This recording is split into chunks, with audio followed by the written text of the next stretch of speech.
Today, we will show you how to access and use the Sonar settings for your StrikerCast.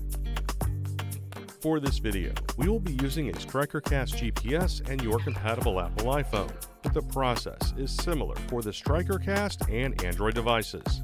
For assistance with Android devices, please see the video in the link below. First, you will need to have your StrikerCast on and paired to your compatible Apple iPhone. For help with pairing and setup, please see the link on screen. Select the menu button in the upper right corner to access the gain and range Sonar settings. Gain allows you to adjust the level of detail and noise. Use the slider to increase or decrease the gain manually. Increase the gain to see more return information. This also increases noise and can make it more difficult to recognize actual returns. You can lower the gain to remove lower intensity returns and noise.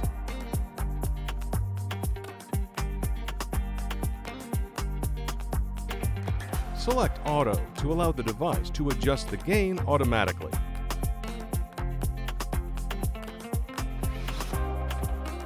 Use the slider to increase or decrease the range manually. Manually adjusting the range enables you to view a specified range, which can be useful for tracking a bottom that has large terrain changes, such as drop-offs or cliffs. The bottom will appear on the screen as long as it appears within the range you have set. Select Auto to allow the device to adjust the range. This keeps the bottom within the lower or outer third of the Sonar screen and can be useful for tracking a bottom that has minimal or moderate terrain changes.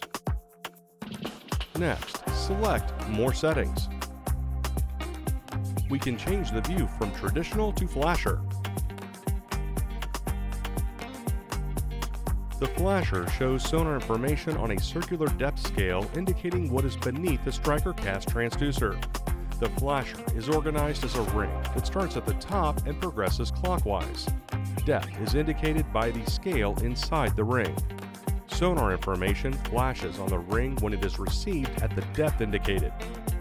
The flasher colors indicate different strengths of the Sonar return. The default color scheme follows a traditional Sonar color palette, in which yellow indicates the strongest return, orange indicates a strong return, red indicates a weaker return, blue indicates the weakest return, and white indicates no return.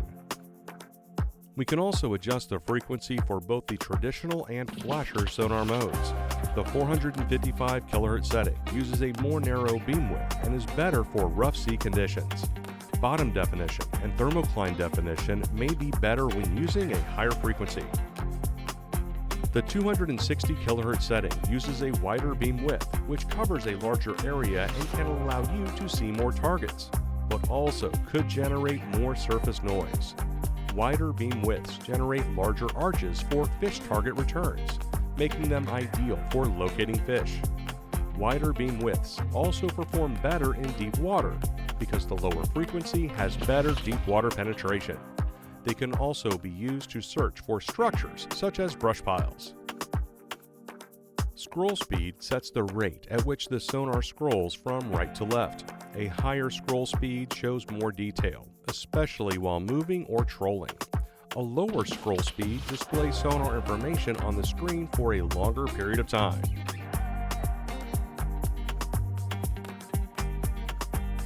The A-scope setting displays a vertical flasher along the right side of the screen, showing the range to targets along a scale.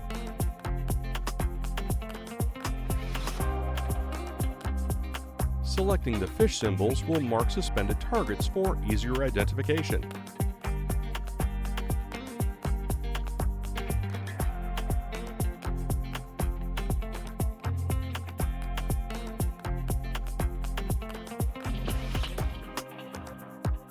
The last option under Sonar settings is Restore Sonar Defaults. This restores the factory default settings for the Sonar view.